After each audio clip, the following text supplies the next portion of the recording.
in Group C. Saudi Arabia here. Now the scalp of Bahrain. It is a fully Always do it on my own. Timnas Indonesia masih menyisakan 2 pertandingan lagi di kualifikasi Piala Dunia 2026 zona Asia. Pasukan Patrick Kluivert akan menghadapi Timnas China dan Timnas Jepang di bulan Juni mendatang. Timnas Indonesia terlebih dahulu akan berhadapan dengan Timnas China di 5 Juni 2025 dengan bertindak sebagai tuan rumah.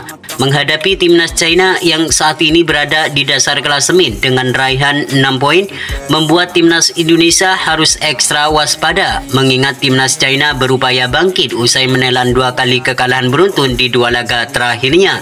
Selain itu, Timnas China dikabarkan akan menambah beberapa pemain naturalisasi baru guna memperkuat pasukannya jelang berhadapan dengan skuad Garuda.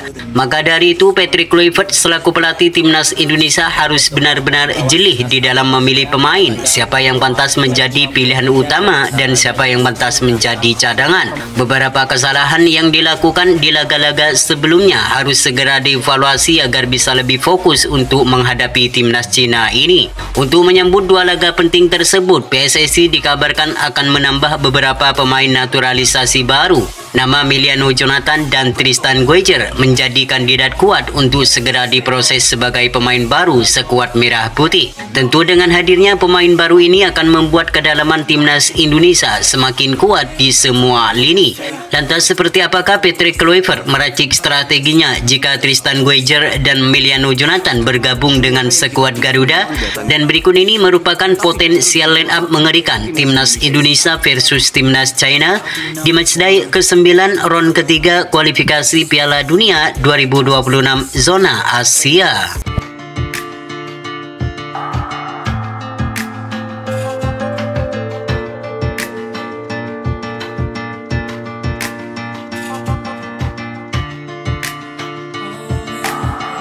Yang pertama di posisi penjaga gawang, di mana posisi ini bakal ditempati oleh Emil Audero Mulyadi sebagai penjaga gawang utama ketika melawan Timnas China.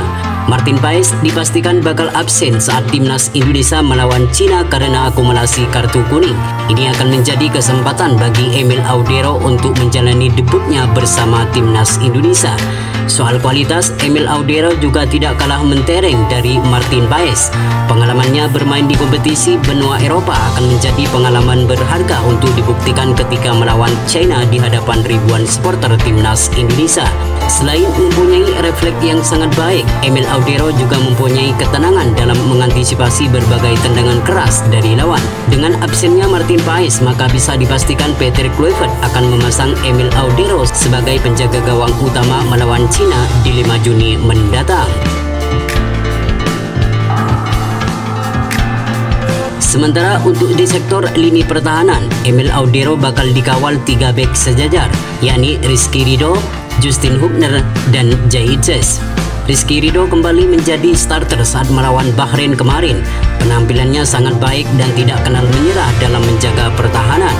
Berbagai penyelamatan sering dilakukan oleh pemain asal Persija Jakarta ini. Selain itu, Rizky Ridho mendapat pujian habis-habisan dari pelatih Timnas Indonesia yaitu Patrick Kluivert. Ia menilai Rizky Ridho pemain yang tidak pantang menyerah. Selain itu, Patrick Kluivert menilai Rizky Ridho juga akan lebih bersinar ke depannya jika tidak berbesar hati dengan penampilannya. Sedangkan Justin Hubner juga tampil gemilang bersama Timnas Indonesia ketika melawan Bahrain. Beberapa penyelamatan sukses diperlihatkan oleh pemain asal Wolverhampton Wanderers ini. Meski usianya terbilang masih muda, namun keberanian pemain ini patut diapresiasi. Dalam melawan Bahrain kemarin, ia mencatatkan 2 tackle bersih. Yang pertama langsung menyambar pemain Timnas Bahrain di pinggir lapangan, dan kedua ia melakukan penyelamatan krusial dalam kotak penalti. Melawan China nanti, Justin Hubner layak kembali menjadi starter di skuad Garuda. Sedangkan Jaitzes menjadi benteng terakhir di lini pertahanan Timnas Garuda. Jaitzes lebih bermain tenang dan kedewasaan. Selain ditugaskan sebagai seorang kapten tim, Jaitzes juga mengontrol permainan Timnas Indonesia dari belakang. Selain itu, Jaitzes juga akan ditugaskan untuk meladeni duel-duel udara yang kemungkinan bakal diterapkan oleh para pemain Cina. Sementara untuk sektor fullback kanan dan fullback kiri, di mana Sandy Walsh dan Calvin Verdong akan mengisi posisi ini. Hadirnya Kevin Dix membuat Sandy Walsh selalu menjadi pemain cadangan di skuad Garuda. Namun di saat melawan Australia dan Bahrain, penampilan Kevin Dix tidak terlalu memukau. Terlihat pemain asal Copenhagen ini selalu kehilangan bola dan passing yang kurang maksimal. Sandy Walsh nampaknya sangat cocok untuk menjadi starter saat timnas Indonesia melawan timnas China. Sandy Walsh mempunyai lebih banyak pengalaman di skuad Garuda. Selain itu, Sandy Walsh juga terlihat lebih tenang dalam menjaga pertahanan dan membantu penyerangan. Sedangkan Calvin Verdong, kita sudah mengetahui betapa apiknya sosok pemain yang satu ini. Sejak debut dengan timnas Indonesia, Calvin Verdong selalu konsisten di dalam penampilannya. Selain solid dalam menjaga pertahanan, Calvin Verdong juga jago dalam membantu penyerangan dan kerap kali menebar ancaman di pertahanan lawan. Maka bisa dipastikan melawan Cina nanti, Calvin Verdong akan tetap menjadi pilihan utama bagi Patrick Kluivert. Lanjut untuk sektor gelandang tengah atau pemain tengah, di mana posisi ini bakal ditempati oleh Joy Pelopessy dan Tom Haye. Joy Pelopessy sudah menjalani debutnya bersama skuad Garuda melawan timnas Bahrain. Ia bermain full 90 menit penuh. Ia juga mencatatkan 85% umpan akurat dan clearance 2 kali serta seluruh duel berhasil dimenangkan oleh pemain asal Lomal SK itu. Selain itu, dengan hadirnya Pelopessy, permainan Tom Haye lebih leluasa dalam berkreasi untuk memberikan umpan manis kepada penyerang Garuda di lini depan. Sedangkan untuk sektor penyerangan, di mana posisi ini bakal ditempati oleh pemain baru Meliano Jonathan sebagai penyerang kanan, Ragnar Oratmangun sebagai penyerang kiri, dan Ole Romini sebagai penyerang tengah. Di laga menghadapi timnas Cina nanti, Marcelino Ferdinand dipastikan bakal absen karena mengalami akumulasi kartu kuning. Jika Meliano Jonathan resmi bergabung dengan skuad Garuda, maka pemain ini wajib starter saat melawan timnas Cina di 5 Juni mendatang. Pemain ini mempunyai permainan dan skill yang mirip legenda Belanda, yaitu Arjen Robben. Ketenangan dan kelincahan dalam melakukan serangan kerap kali diperlihatkan oleh pemain asal FC Utrecht ini. Sedangkan Oratmangun kembali tampil saat melawan timnas Bahrain kemarin. Penampilannya tidak terlalu memukau, namun ia mempunyai kelincahan dan permainan yang agresif. Bersama timnas Indonesia, Ragnar Oratmangun sudah mencatatkan 2 gol di putaran ketiga ini. Ragnar Oratmangun diharapkan kembali tampil maksimal di laga penting melawan Cina di 5 Juni 2025 mendatang.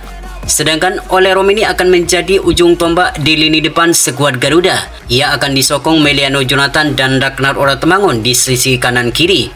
Ole Romini juga disebut sebagai sosok striker yang dicari skuad Garuda saat ini. Pasalnya, ia melakoni 2 laga dengan mencantumkan 2 gol bagi timnas Indonesia. Ole Romini diharapkan kembali tampil gemilang di saat timnas Indonesia melawan timnas Cina di 5 Juni nanti. Selain mempunyai naluri gol yang tinggi, Ole Romini juga mempunyai kecepatan dan skill yang mumpuni. Kelincahannya kerap kali merepotkan pertahanan lawan, maka tak heran jika pemain asal Oxford United ini selalu menjadi andalan utama di lini depan skuad Garuda. Itulah prediksi formasi timnas Indonesia versus timnas Cina yang berpotensi bakal diterapkan oleh pelatih Patrick Kluivert di matchday ke-9 ronde ketiga kualifikasi Piala Dunia 2026.